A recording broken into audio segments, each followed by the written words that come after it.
আজকে আমরা মার্কেটের মধ্যে নিফটিতে একটা ফ্ল্যাট টু নেগেটিভ অর্থাৎ 24,610-এর কাছে ক্লোজিং পেয়েছি, আর ব্যাংক নিফটিতে একটা ভালো পজিটিভে ক্লোজ পেয়েছি যেটা হচ্ছে 53,577। তো নিফটি ব্যাংক নিফটি আগামী দিনে কীরকম মুভ করবে এবং এদের কোথায় স্ট্রং সাপোর্ট রয়েছে সেটা নিয়ে ডিটেলসে আলোচনা করব। এর সাথে সাথেই দুটো স্টক নিয়ে আলোচনা করব, যে দুটো স্টককে আমি আমার ওয়াচ লিস্টে রেখেছি। তাহলে ভিডিওটা শুরু করা যাক। আমি নিরুপমা, শেয়ার শেখো চ্যানেলের পক্ষ থেকে সকল বন্ধুদের স্বাগত জানাই। আর চ্যানেলে যদি ফার্স্ট টাইম ভিজিট করে থাকেন তাহলে অবশ্যই চ্যানেলটা সাবস্ক্রাইব করে নেবেন, আর পাশে থাকা বেল আইকনটা প্রেস করে রাখবেন। আমি ভিডিও আপলোড করার সাথে সাথে আপনাদের কাছে ভিডিওটা পৌঁছে যাবে। আমরা আজকে মার্কেটের মধ্যে যেটা দেখলাম, নিফটি প্রায় 9 পয়েন্টের নিচে একটা ফ্ল্যাট টু নেগেটিভ পজিশানে ক্লোজ এসছে। তো নিফটির যদি আমরা মার্কেটের মধ্যে কিন্তু নিফটিকে লাস্ট 3 দিন ধরে একটা কনসলেশনের ফেজের মধ্যে চলতে দেখছি। তো নিফটির চার্টটা যদি আমরা ওপেন করি, সেখানে আমরা দেখতে পাচ্ছি নিফটি লাস্ট ফ্রাইডেতে যে হাইটা করেছিল 24,750, মানডেতে যে হাইটা করেছে সেটা 24,705, এবং আজকে নিফটির মধ্যে যে হাই হয়েছে সেটা হচ্ছে 24,677। সেরকমই আমরা যদি লো যেটা করেছি সেদিকে ফোকাস করি, নিফটি ফ্রাইডেতে যে লোটা তৈরি করেছিল 24,620, মানডেতে আমরা দেখেছি 24,580, এবং আজকে যেটা লো করেছে 24,511। অর্থাৎ নিফটি হায়ার লো এবং লোয়ার লো তৈরি করতে করতে কিন্তু নিফটির চার্টে চলছে।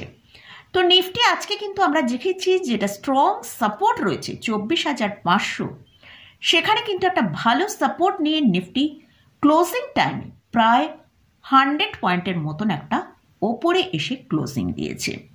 নিফটি 24,511 পর্যন্ত লো করলেও আমরা লাস্ট হাফে দেখেছি নিফটির মধ্যে একটা ভালো বাউন্স এসছে, যেটা নিফটি 24,610-এর ওপর ক্লোজিং দিয়েছে। তো লোয়ার লেভেল থেকে প্রায় 100 পয়েন্ট ওপরে নিফটি ক্লোজিং দিয়েছে। তাই নিফটির জন্য যেটা স্ট্রং সাপোর্ট 24,500, আজকেও কিন্তু এই সাপোর্টকে যথেষ্ট রেসপেক্ট দিয়েছে। অবশ্যই এটা ক্লোজিং বেসিসে নিফটির জন্য স্ট্রং সাপোর্ট। আগামীকালও আমাদের দেখতে হবে নিফটি ক্লোজিং বেসিসে এই 24,500-কে সাপোর্ট রেখে ওপরের দিকে ট্রেড করতে পারছে কিনা। আর নিফটি যদি ওপরের দিকে 24,750-এর ওপর ট্রেড করতে থাকে তাহলে কিন্তু নিফটির মধ্যে আমরা ভালো মুভ দেখতে পাবো, যেটা হচ্ছে 24,850 থেকে 25,000 এই পর্যন্ত একটা ভালো মুভ আমরা দেখতে পেতে পারি। এটা গেল নিফটি নিয়ে আলোচনা করলাম। এবারে আসছে ব্যাংক নিফটি। ব্যাংক নিফটি আজকে ক্লোজিং দিয়েছে 53,577-এ। তো ব্যাংক নিফটি 169 পয়েন্ট পজিটিভে ক্লোজ দিয়েছে। ব্যাংক নিফটি কিন্তু নিফটির থেকে ভালো ট্রেড করছে, বেশ ভালো পজিটিভে ট্রেড করছে। ব্যাংক নিফটির চার্টটা যদি ওপেন করি, সেখানে আমরা দেখতে পাচ্ছি 6 ডিসেম্বর অর্থাৎ ফ্রাইডেতে ব্যাংক নিফটি যে লোটা তৈরি করেছিল 53,160, তার নিচে কিন্তু বাকি দুদিনে একবারও যায়নি। আর মানডেতে যে লো করেছিল সেটা হচ্ছে 53,326, আর আজকে ব্যাংক নিফটির যেটা লো করেছে 53,302। নিফটি 53,160 কিন্তু ব্যাংক নিফটির জন্য একটা স্ট্রং সাপোর্ট রয়েছে। যতক্ষণ ব্যাংক নিফটি 53,160-এর ওপরে চলবে ততক্ষণ কিন্তু ব্যাংক নিফটিতে আমরা একটা ভালো মুভ দেখতে পাবো। তো ব্যাংক নিফটি আজকে ক্লোজিং হয়েছে 53,577-এ।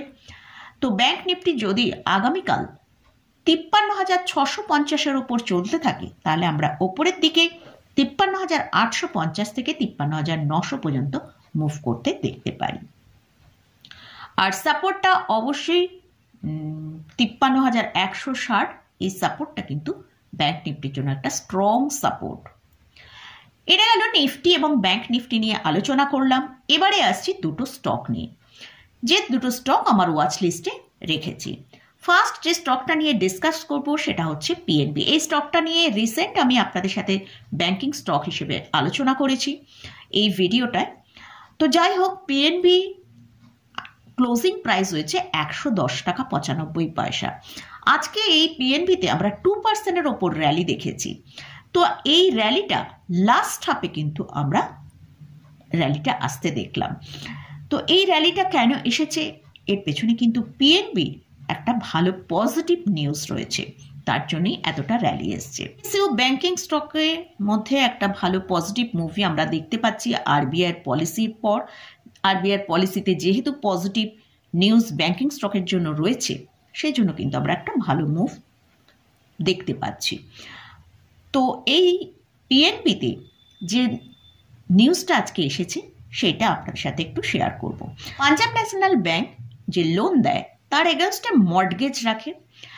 তো সেরকমই মেহুল চোকসি যে ফ্রড কেসের মধ্যে আছে, তো তারই ব্যাপারে আজকে PLMA কোর্ট পিএনবিকে অ্যালাউ করেছে। আর যে সম্পত্তি আছে 2566 করোড়, সেই সম্পত্তি তারা নিলাম করতে পারে।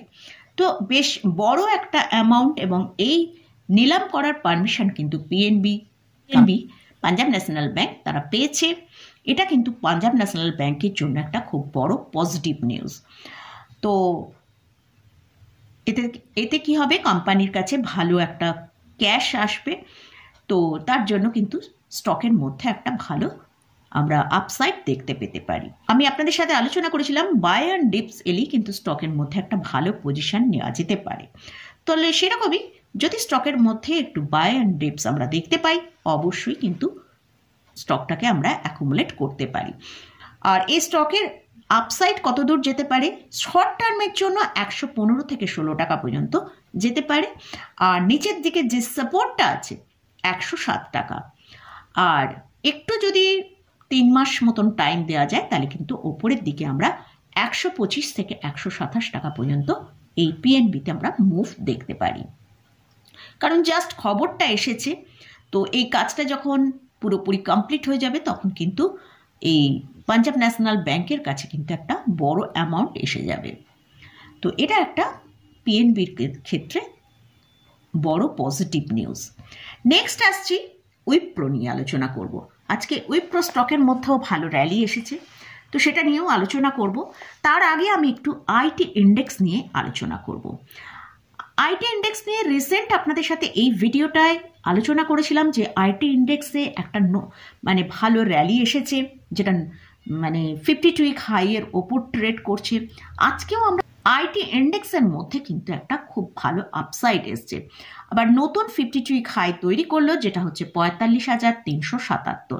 আর ক্লোজিং টাইমে ক্লোজ দিয়েছে 367 পয়েন্ট পজিটিভে, 45,199 এর মতন এরকম জায়গায় আইটি ইন্ডেক্স ক্লোজ দিয়েছে। তাই আইটি ইন্ডেক্স কিন্তু এখান থেকে ভালো একটা র্যালি আসার সম্ভাবনা আছে। তাই আইটি ইন্ডেক্সকে আমাদের ফোকাসে রাখতে হবে। তো সেই জন্যই আজকে আমরা উইপ্রোর ভেতরেও কিন্তু একটা খুব ভালো র্যালি দেখেছি। আইটি ইন্ডেক্সে এতটা র্যালি এসছে, তার জন্য কিন্তু আমরা HCLTech, ইনফোসিস প্রত্যেকটা স্টকের মধ্যে একটা বাউন্স দেখতে পেয়েছি। উইপ্রো স্টকের মধ্যে আমরা দেখলাম 52 উইক হাইয়ের কাছে ট্রেড করছে। আজকে স্টকটা 1.40% র্যালি এসেছে। স্টকের এখন কারেন্ট প্রাইস চলছে 308 টাকা। স্টকটা 305 টাকার ওপরে ব্রেকআউট এসছে, এবং সেই ব্রেকআউট কিন্তু সাস্টেন করেছে, এবং এই সাস্টেন যদি মেনটেন করতে পারে তাহলে স্টকটা ওপরের দিকে কিন্তু 325 থেকে 335 টাকা পর্যন্ত আপসাইড দেখাতে পারে। এই স্টকটা নিয়েও কিন্তু এই আইটি ইন্ডেক্সের ভিডিওটা আপনাদের সাথে শেয়ার করেছিলাম যে 325 টাকা পর্যন্ত এই উইপ্রো স্টকটা ওপরের দিকে যেতে পারে। তো যাই হোক, যদি স্টকটা হোল্ডিংয়ে থাকে অবশ্যই হোল্ড করবেন। আর তার জন্য অবশ্যই যেটা নিচের দিকে সাপোর্ট রয়েছে উইপ্রোর 290 টাকা, সাপোর্টটা যদি মেনটেন করতে পারে তাহলে আমরা উপরের দিকে 325 থেকে 335 টাকা আপসাইড দেখতে পেতে পারি। তো মোটামুটি এই স্টকগুলো এবং ইন্ডেক্স নিয়ে আলোচনা করলাম। এই স্টক বা ইন্ডেক্সে আমি কোনো রকম বাই রেকমেন্ডেশন করছি না। যদি এই স্টক বা ইন্ডেক্সে কোথাও কোনো পজিশন নিতে চান, তার আগে ভালো করে চার্ট অ্যানালিসিস করে নিয়ে তারপরে পজিশন নেবেন। আমি এই ইন্ডেক্সে এবং এই স্টকে আমি আমার ভিউটাই আপনাদের সাথে শেয়ার করলাম। তো মোটামুটি আজকের মতন ভিডিওটা এখানেই শেষ করছি। ভিডিওটা যদি ভালো লাগে অবশ্যই লাইক করবেন, শেয়ার করবেন, সাবস্ক্রাইব করবেন। ধন্যবাদ।